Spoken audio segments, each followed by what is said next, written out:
Search Buzz video recap. It's August 28th today, and I'm doing the video old school because I forgot my real video camera at home, and I'm using the iSight on my MacBook Pro. So in any event, hopefully this video recap won't be too poor quality. Hopefully you guys will be able to hear me okay. I'm using the old school microphone. And again, we have lots of topics to discuss. So again, today is the August 28th edition of the Search Buzz video recap. Basically the past news we covered at SEOroundtable.com. And we'll get started right away. Okay, so Yahoo search supposedly had some type of update. It happened over last weekend, starting late Friday afternoon. There was a thread over at Webmaster World with several people, plus some tweets about Yahoo Slurp acting differently, as well as the rankings in Yahoo changing, either going up or down. There is not much conversation about it now. Maybe people just don't care. Again, this is we have a post about this on August 24th at SEOroundtable.com. If you want more information, check it out.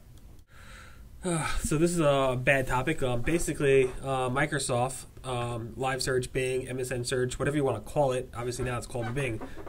Since 2007, they've been having this issue where they were sending fake refers in the webmaster log file. So basically, you would see in your log files referral strings, meaning people doing searches at Bing or whatever search engine Microsoft had back then, and still is at Bing. So it would be basically showing you search referrals from Bing for certain keywords.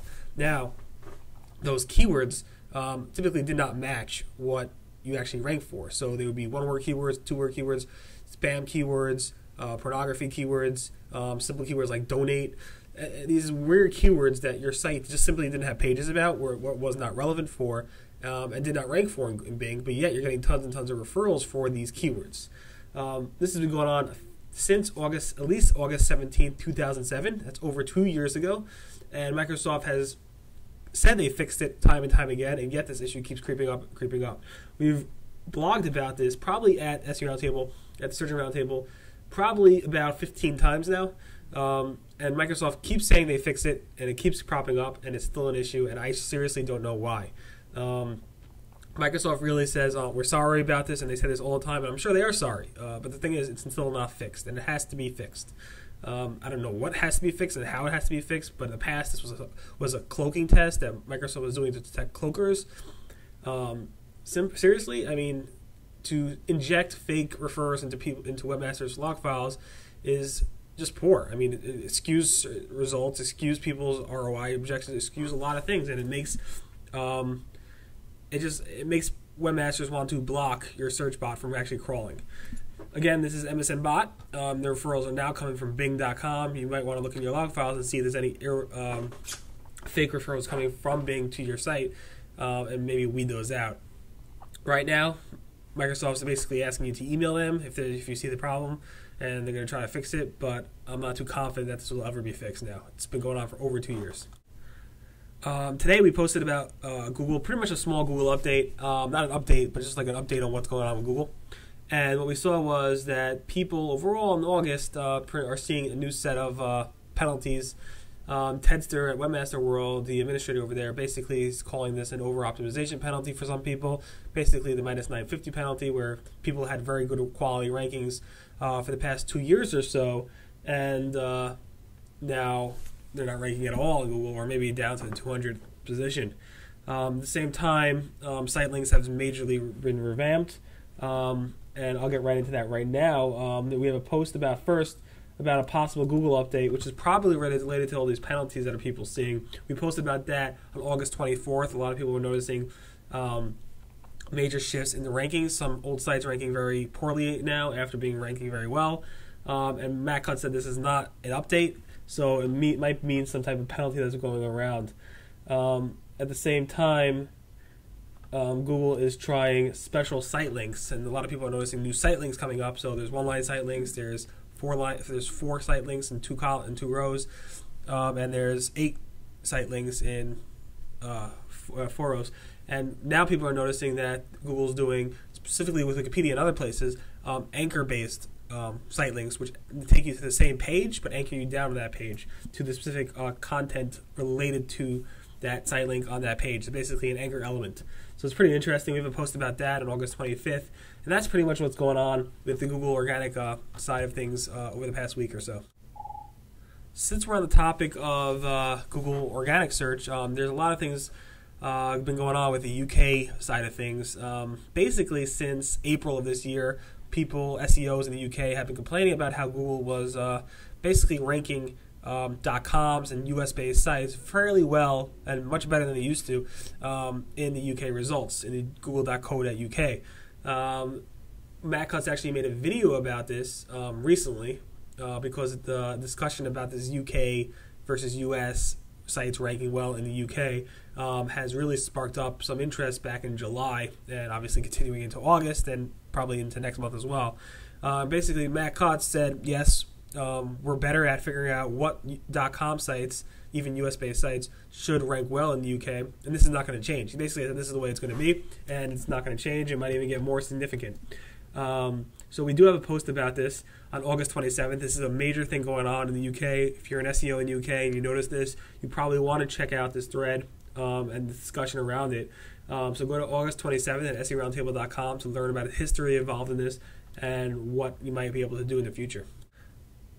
So every about 2 years or so, SEO Moz asks several, I guess like under 100, but a lot of SEOs, well-known SEOs, to fill out a long survey asking them how they feel certain ranking factors influence the search results at Google or other search engines. And this year they had 72 contributors. They published this at SEO Moz. Let me give you the URL. I think it's seomoz.org/articles/search-rankings-factors. And it basically is a nice overview as well as the details of how these 72 contributors or well-known SEOs feel what's the most important factors and what's the most negative factors in ranking in Google. So we did a post on August 26th linking to this, and we also asked people in our readers to say, hey, how accurate do you think these responses are? We have the results. We had about 160 plus responses in less than 2 days. And of those responses, 43% said that the survey is very, very accurate in showing what actual Google is doing. 38% said somewhat accurate. 8% said not very accurate. 5% said completely worthless. And the absolute truth, people who go live and die by this, is about 2%. Obviously, that's probably people just playing with the pollers or not. But it was very interesting to see. This survey is great. You should definitely take a look at it. Supposedly it hasn't changed much over the past 2 years since the last survey, but it is interesting to note what these 72 top contributors thought about this. So we've been noticing and reporting about how Google is showing product ads, product image ads, and product results from Google Base, Google Shopping in the actual AdWords listings. So we posted another screenshot on August 27th of Google showing that type of ad in the top slot and the top above the search results, the organic results, above those organic results. And instead of clicking a plus sign, which opens up dynamically the images and the pricing and the links to the individual products, it's actually open by default. There's no plus box at all. It just shows the results. Google confirmed this as a test. So now this makes it several tests. They've been trying a lot of these types of things out there as well, including something that we just recently noticed from Darren Ward, that if you do a search for staples.com in Google, up comes site links in the actual AdWords results. So they actually link you to categories, popular categories at Staples, and those are within the ad. They're site links within the actual advertisement. So that leaves us with a lot of different tests going on with AdWords. Obviously, AdWords is trying to make the results more and more interactive and whatever, so it's pretty interesting to see how they're doing that. I wrote a long article on SEO and print URLs. Basically, a common issue with websites out there is that they have duplicate content because of having multiple URLs, either for their main website versus having a print URL, or having a mobile-friendly URL, or having duplicate content for other reasons. So one of the main common reasons is that they have this print URL, which is basically their page with a new URL just for the print URL, which is basically the same content. In the old days, basically you were able to block these types of things by using JavaScript to initiate that. Now, since CSS is much more popular, you can actually use a CSS print template, which keeps the URL the same. and you don't have to have duplicate content. All it does is detect the new CSS template just for printing purposes, and you can make that much cleaner and quicker, and there's only one URL. Somebody asked in the Webmaster Help Forums if you could actually use the rel canonical link element, which basically is a 3-to-1 redirect without the actual redirection. It just basically tells Googlebot that this print URL's parent or canonical is the main site. And John over at Google said you really should not use this rel canonical URL link element for that type of purpose, because he doesn't think that the pages look exactly the same in this specific case. But anyway, you probably shouldn't use 3-to-1 redirects or even canonical URLs for this purpose. You probably want to use CSS to generate a print style sheet. So we Rusty Brick, my company, we actually relaunched a new Rusty Brick site about a week ago, and I showed examples of how we actually implemented both a pretty website with a very clean CSS template for printing, as well as a very nice mobile template. And all of them use the same URL. It just uses different CSS style sheets to present that same exact content in different fashion for the type of device you're using. So if you're printing it, it makes it very clean. If you're looking at a web browser, it's more interactive, much more wider, I guess, a widescreen type of format. And if you're on an iPhone, it's more of an iPhone-friendly format, as well as Google Android or any other mobile phone that has that type of layout. So I have a show screenshots as well as discuss some of the issues with all these links and how this actually works. And if you want to learn more about this, it's August 25th at SEOroundtable.com. Back in the day, so I think it was in about 2 years ago, Google launched a way for you to set the geo targeting, the set location of a domain name in Google Webmaster Tools. You're able to say, okay, my .com should be geo targeted towards, the UK, if you wanted to. But for certain CCTLDs, country-specific top-level domains, such as, .co.uk, .co.il, any of these top-level domain names that are specific to countries, Google, by default, said you can't use this geo-targeting thing because if you're using a country-specific TLD, we assume that you want to target that country anyway. There were some exceptions, like the .tv extension, which is basically a country-specific domain name, but people are using it for TV networks, as you can imagine. But recently, I believe on August 17th of this year, Google actually started allowing .me domain names, which is, I think, Mongolia or something, to be geo-targeted in that, because a lot of people were using .me for their own personal websites, and the geo-targeting was specific to Mongolia, which didn't make sense, I guess, in many cases. So Google made that change on August 17th. We have more discussion about this on August 28th at SEOroundtable.com.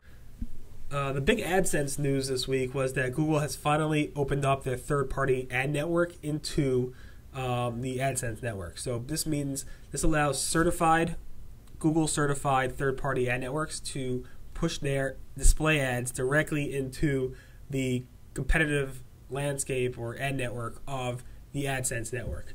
You have to turn this on. It's a beta right now, and some people might see it. You go to basically the AdSense setup link, and then you go to the allowed sites, and there will be allow and block Google certified ad networks. And it'll basically list out the different ad networks that are participating in this thing. Overall impression so far is that people are pretty excited about this because it actually could help increase the prices of each click and impression, but at the same time people are a little bit there's a lot of discussion about how Google is allowing these third-party ad networks into their system, which is something that people find to be fairly interesting on the Google front. The last topic is also AdSense related. Basically on August, I think 25th, for about 5-10 minutes, every single ad generated through the AdSense network was a PSA. What is a PSA?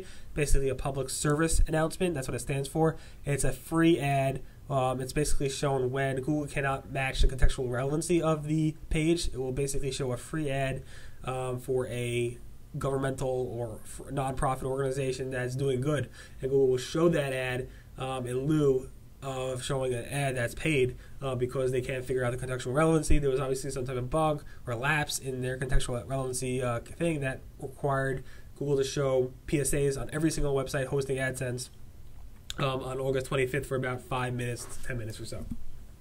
We have more information about that with links to the various posts and confirmations from Google on August 26th at SEOroundtable.com.